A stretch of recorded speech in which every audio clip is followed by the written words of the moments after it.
Good morning, boys and girls. Good morning, Penny.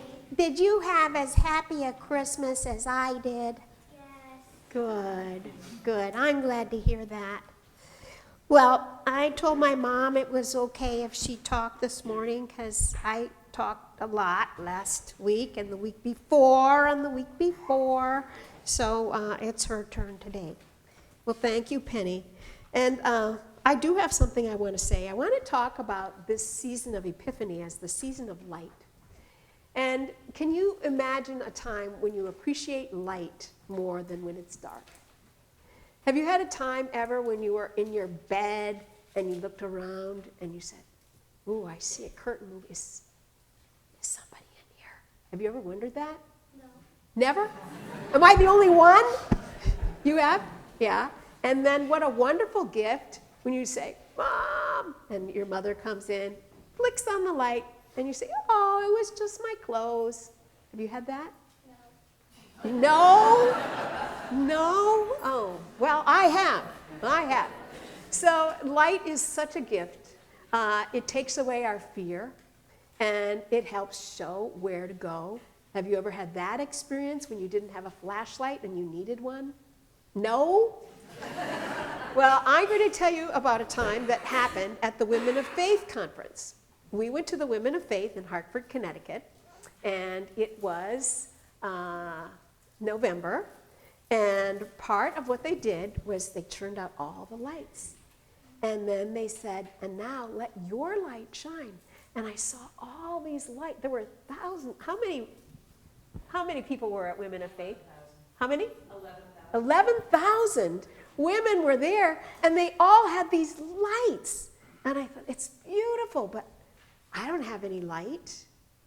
And then, you know what? Mrs. Shaner, who was sitting next to me, said, "Yes, you do have a light." Do you remember that? And I said, "Really?" And you said, "Yeah, your iPhone." I said, "My iPhone? This?" And she said, "Yeah, Michael showed me." And I said, "You're kidding. You mean all this time this iPhone has been a flashlight and I didn't know about it?"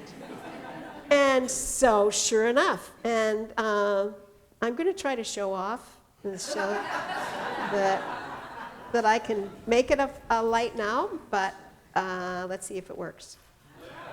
Yeah. Okay. And you know, that made such a difference. And I said, "Wow, I have a light." And wouldn't you know, the very next day I was hunting for a key, and I can't see anything in here. And then I remembered, I have a light.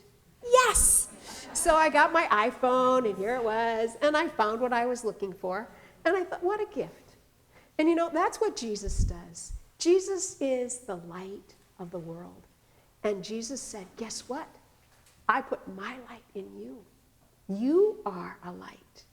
You have a light within you." And sometimes you think, "Oh, I'm not important. I'm just a kid. My light doesn't matter." Oh, no. Ask your parents if your light matters. Ask your friends. It matters hugely, just as it mattered to me. Let's see if I can turn this off. Oh.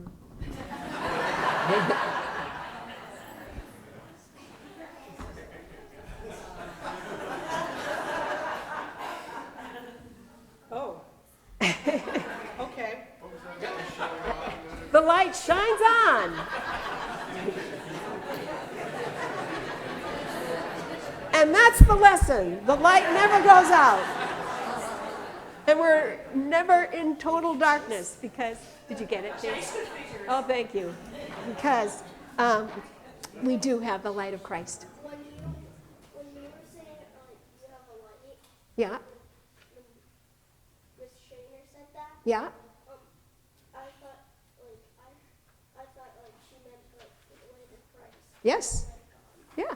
That's very good, Jack. And you know, we can tell that to each other. When other people feel dark and we can say, "You know, you have the light of Christ in you." Yeah. Yeah.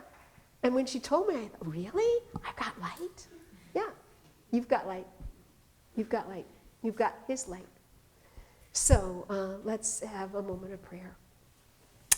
Oh God, we give you thanks for this season of Epiphany. We thank you for reminding us that when we feel as if our batteries are run out, they're not. That you are our source of light and that light will shine forever. Amen. Thank you.